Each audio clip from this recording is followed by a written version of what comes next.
Flockhill Station is a high country sheep station halfway in between Christchurch and Arthur's Pass.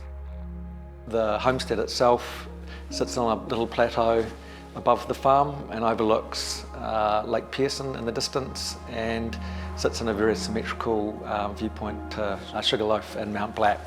An incredible landscape and an incredible site. My name's Jonathan Coote. I'm a principal at Warren and Mahoney Architects. I'm also the project principal and design lead for the Flockhill Homestead. So on my very first visit to this site with the client, drove up the hill and through a very mature set of trees and into a glade or a clearing in the trees. It was quite a moment, one of those spine-tingling moments. You were confronted with the scale of the view. They were after a substantial house that could cope with all of the families being here at once, and differing living conditions and living rooms, a media room, and a great big fireplace and a communal kitchen that could all get in and get around and enjoy each other's company. There's a lot of additional space for the couples and the individual owners and the people who come and rent this place to dwell in those rooms together, get some private time away from the shared zones. The other key aspect to this brief was really about getting them engaged with the farm. Coming from overseas, from the USA, they're really passionate about getting out there in the farm, being involved on mustering days and on shearing days and the day-to-day runnings of the farm. Because of the mix of the client group and that there were 4 individual owners, the idea was to really democratise the bedrooms and to push them to the ends of a very long, linear approach that lined itself up on the view towards Lake Pearson and the mountains in the distance.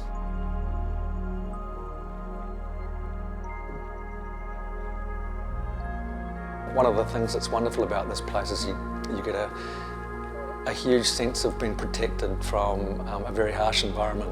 And we get, very big winds up here. We're in a seismic zone and we're up in the Alps, so the contrasts in temperature and in weather are pretty huge, and they can happen, they can turn on a dime. So this place is prepared for that.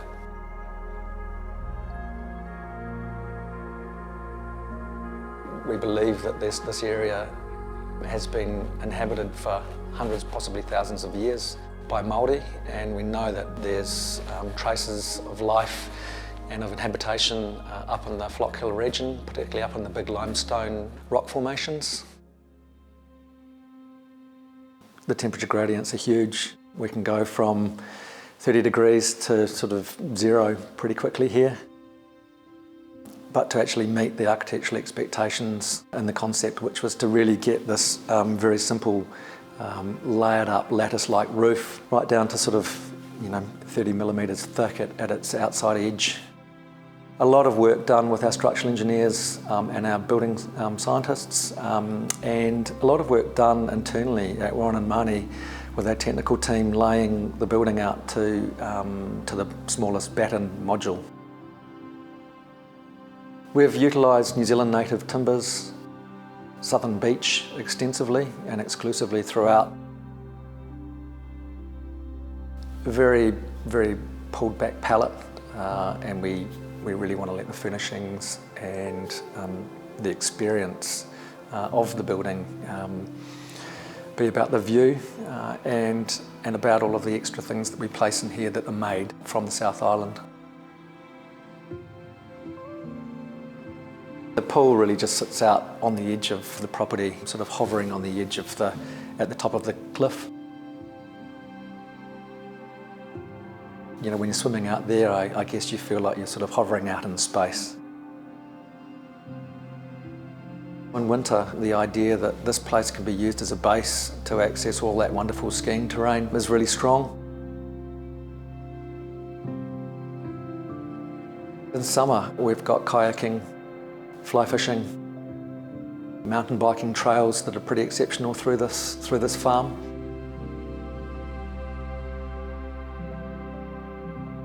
We've deliberately kept the lighting indirect. The idea that being in shadow is a wonderful experience and a real calming experience and a restorative one. The stone floor allows the light to come in deeply into the plan, and we get a lot of reflected light off the ceiling here.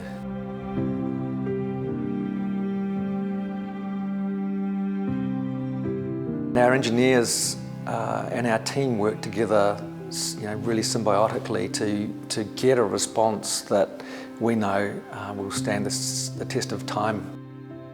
Will resist the temperature variations that we get up here and endure.